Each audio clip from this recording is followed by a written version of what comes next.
मुसलमान से पूछो थारो धर्म के का है, वो कहे कि बस 5 बार नमाज पढ़ो, फिर जो मनवा वो करो, चाहे हिंदुओं की छोरियों में ठाके लाओ, चाहे जो भी पाप करना है करो।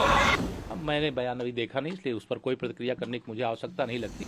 देखिए, स्वामी रामदेव जी ने कोई गलत बयान नहीं दिया। उन्होंने जो कहा यथार्थ कहा, सही कहा। बाबा रामदेव साहब का ताल्लुक है तो उनको ये खुद तय करना है कि वो एक धर्मगुरु हैं, वो एक संत हैं, एक व्यापारी हैं या एक राजनेता है। आतंकवादी बन के घने, बाकी और जितने भी अपराधी घने बन गए, नमाज जरूर पढ़नी, बस इतना ही सिखाओ, नमाज पढ़ो, जो मनमाए वो करो।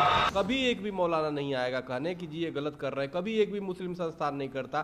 तो क्यों? क्योंकि वो समझते हैं कि जितना हिंदुओं का उत्पीड़न करो वही धर्म बना लिया इन्होंने। देखिए, हमारे मुल्क में एक फैशन चला है कि धर्म संसद के नाम पर अधर्म की बातें फैलाई जाए और वहाँ पर सिर्फ और सिर्फ मुसलमानों और इस्लाम पर छीटाकशी की जाए। अब कोई मुसलमान से पूछो थारो धर्म के का है, वो कहे कि बस 5 बार नमाज पढ़ो, फिर जो मनवा वो करो, चाहे हिंदुओं की छोरियों में ठाके लाओ, चाहे जो भी पाप करना है करो। वो इस्लाम का मतलब नमाज समझते हैं। घने पाप करते हैं हमारे बहुत से मुस्लिम भाई, लेकिन नमाज जरूर पढ़े मेरे बेटा, क्योंकि उनको यही सिखाएगा, बस नमाज पढ़ो, बाकी जो करना है करो। आतंकवादी बन के घने, बाकी और जितने भी अपराधी घने बन गए, नमाज जरूर पढ़नी, बस इतना ही सिखाओ, नमाज पढ़ो, जो मनमाए वो करो। हमारे मुल्क में एक फैशन चला है कि धर्म संसद के नाम पर अधर्म की बातें फैलाई जाए और वहाँ पर सिर्फ और सिर्फ मुसलमानों और इस्लाम पर छीटाकशी की जाए।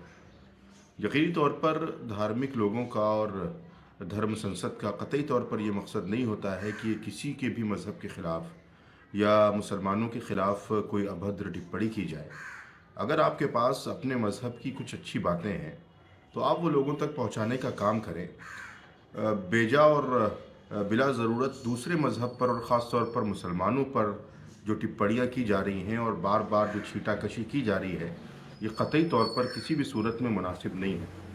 जहाँ तक बाबा रामदेव साहब का ताल्लुक़ है तो उनको ये खुद तय करना है कि वो एक धर्मगुरु हैं, वो एक संत हैं, एक व्यापारी हैं या एक राजनेता है। क्योंकि जिस तरीके की ज़बान वो इस्तेमाल कर रहे हैं, यकीनी तौर पर वो किसी धार्मिक शख्स की या संत और साधु समाज से ताल्लुक़ रखने वाले शख्स की ज़बान नहीं हो सकती। ये यकीनी तौर पर किसी राजनेता ही की ज़बान हो सकती है। और धर्म संसद का अगर यही मकसद है कि वो मुसलमानों और इस्लाम के ख़िलाफ़ छीटाकशी की जाए तो यकीनी तौर पर ऐसे धर्म संसदों पर पाबंदी लगनी चाहिए जहाँ पर सिर्फ नफ़रत की बात की जा रही हो। अगर वाकई में आपको काम करना है तो मोहब्बत के पैगाम को आम करें, नफ़रत के ख़ात्मे के लिए धर्म संसद को आयोजित करें तो ये ज़्यादा बेहतर होगा। स्वामी रामदेव जी ने कोई गलत बयान नहीं दिया। उन्होंने जो कहा यथार्थ कहा, सही कहा। आप जरा देखिए कि किस प्रकार से लव जिहाद मुस्लिम युवक करते हैं, हिंदू बेटी बहनों को बर्बाद किया, लाखों बहनों को। और आप देखिए कि इतनी मुस्लिम संस्थानें हैं, एक भी कभी इनके खिलाफ फतवा जारी नहीं किया। कन्हैया कुमार को सरेआम हत्या कर दिया जिहादियों ने नुपुर शर्मा के बयान को लेकर के, लेकिन उस पर कभी कोई फतवा जारी नहीं हुआ इस्लामिक संस्थानों से। तो इसका मतलब सीधा है। आप देखो ना, धीरेन्द्र शास्त्री जी पे प्रश्न उठा, जितने हिंदू जादूगर थे आके दिखाने लगे, ट्रिक है वो है, 20 बातें करने लगे। और लेकिन क्या कोई मुस्लिम संस्थानें कभी ये बोलती है कि जी ये जिहाद जो कर रहे हैं ये गलत कर रहे हैं, कभी बेटी बहनों को वो कर रहे हैं गलत कर रहे हैं? कभी एक भी मौलाना नहीं आएगा कहने कि जी ये गलत कर रहे हैं, कभी एक भी मुस्लिम संस्थान नहीं करता। तो क्यों? क्योंकि वो समझते हैं कि जितना हिंदुओं का उत्पीड़न करो वही धर्म बना लिया इन्होंने।